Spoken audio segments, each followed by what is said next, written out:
अगर आप अपने बच्चों को फ्री शिक्षा देना चाहते हैं, अगर आपके पास बच्चों को पढ़ाने के पैसे नहीं हैं, तो क्लास 1 से लेकर 5th तक की सरकार ने एक योजना निकाली जिसमें आप अपने बच्चे को फ्री में पढ़ा सकते हैं। इसके लिए आपको गूगल पे जाकर BSA लॉगिन करना होगा। BSA लॉगिन करने के बाद ये साइट खुलेगी, जो साइट हम आपको दिखा रहे हैं।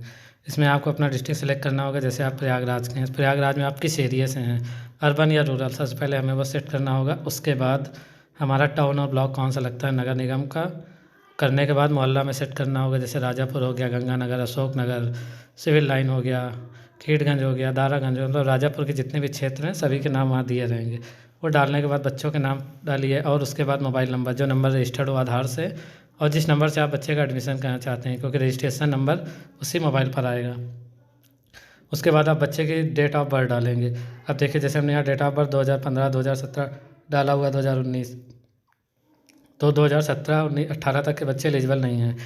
2019 डालने पर प्री प्राइमरी आ रहा है। ऐसे डेट ऑफ बर्थ ऊपर बढ़ाने पर आप जितना बच्चे की डेट ऑफ बर्थ एलिजिबिलिटी है डालने पर बच्चा क्लास 1st में एडमिशन लेगा, 2nd में ये चीज़ें हो जाएंगी। उसके बाद आपको माता पिता का आय प्रमाण पत्र लगेगा। इसमें ध्यान दें, इसमें माता या पिता में से किसी एक का आय प्रमाण पत्र लगेगा। और जो यहाँ पर लिखा हुआ है मंथली इनकम डालना है। अधिकतर ईयरली इनकम रहती है, लेकिन यहाँ पर मंथली इनकम डाली जाएगी और वो PDF के रूप में नहीं, JPG फॉर्मेट में अपलोड किया जाएगा। और बच्चे का इसमें 2 ऑप्शन दिया था, दुर्बल वर्ग में आ जाते हैं आपके OBC जनरल, मतलब गरीबी रेखा से नीचे वाले जो होते हैं, कमज़ोर श्रेणी के लोग, वो आ जाते हैं। और देखिए, इतना रजिस्ट्रेशन होने के बाद यहाँ सारी डिटेल आपको सामने दिखेगी। और पहले तो आप इसको प्रिंट निकाल कर चेक कर सकते हैं, और ये फॉर्म सबमिट होने के पहले तक आप एडिट कर सकते हैं। उसके बाद एडिट का कोई ऑप्शन नहीं है।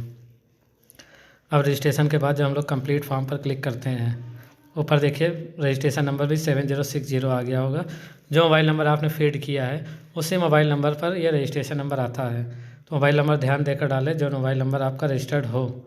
ऐसा मोबाइल नंबर डाल दें कि जो रजिस्टर्ड ना हो और बाद में आपको दिक्कत हो जाए। और फिर सेकंड कॉलम जो खुलता है, वहाँ पिताजी का नाम, माताजी का नाम, एक अल्टरनेट मोबाइल नंबर आपको डालना रहता है। दूसरा भी, जैसे कभी ये नंबर खो जाए या नंबर पे OTP नहीं आ रही है, तो आप रिसेंड करने के लिए दूसरे नंबर से आप कर सकते हैं। और करंट एड्रेस आप डाल दीजिए। करंट एड्रेस बाद, जैसा कि हमने बताया था, मंथली इनकम, तो इसमें मंथली इनकम पड़ेगी। अगर आपकी 60,000 मंथली इनकम आय प्रमाण पत्र के अनुसार है, तो मंथली इनकम आपको 60 को डिवाइडेड बाई 12 से करना होगा, तो 5,000 रुपये महीने मंथली इनकम आएगी। अगर आपकी 36,000 है तो 3,000 महीने आएगी। उसके बाद स्टूडेंट की कैटेगरी डालना है। कैटेगरी बाद सब कैटेगरी पड़ेगी, उसमें स्टूडेंट का जाति प्रमाण पत्र अपलोड होगा। फिर आपका एड्रेस प्रूफ, बच्चे का एज प्रूफ में उसका जन्म प्रमाण पत्र लग सकता है या तो आंगनबाड़ी के द्वारा। देखिए, हम जो कॉलम आपको दिखा रहे हैं उसमें लिखा हुआ माता या पिता का। और उसके बाद एड्रेस प्रूफ में आधार कार्ड हो तो सबसे बेटर रहेगा कि आधार कार्ड ही कॉलम उसमें मेन रहता है। और जब 3rd कॉलम हम पहुँचते हैं, आधार, देखिए वोटर ID आधार दिया हुआ है, लेकिन बेस्ट आपका आधार ही रहेगा। और यहाँ पर दिया हुआ है जन्म प्रमाण पत्र के लिए अगर आप आंगनबाड़ी वाला भी हो तो भी चल जाए, क्योंकि अभी ये साइड में आंगनबाड़ी का लेगा। उसके बाद आपके बच्चे की एक फ़ोटो उसमें अपलोड की जाएगी।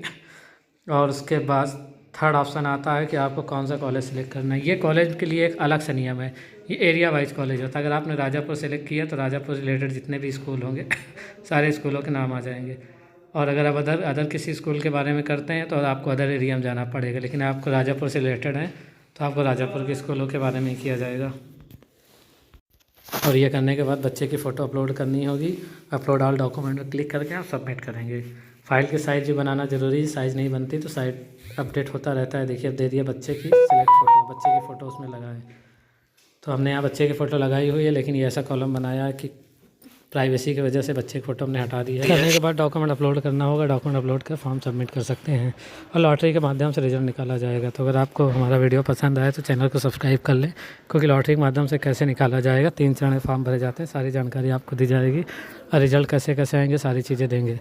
तो आप हमारे चैनल को तुरंत सब्सक्राइब कर लें। और सरकारी योजना, सरकारी वैकेंसी के लिए हम लगातार अपडेट देते रहते हैं, और ये सबसे बड़ा अपडेट है जो बच्चों के लिए हम आपको दे रहे हैं फ्री शिक्षा के लिए। इससे दोबारा ये मौका भी फिर फरवरी के बाद फिर ये फॉर्म 18 फरवरी तक लगातार चलेगा ये फॉर्म।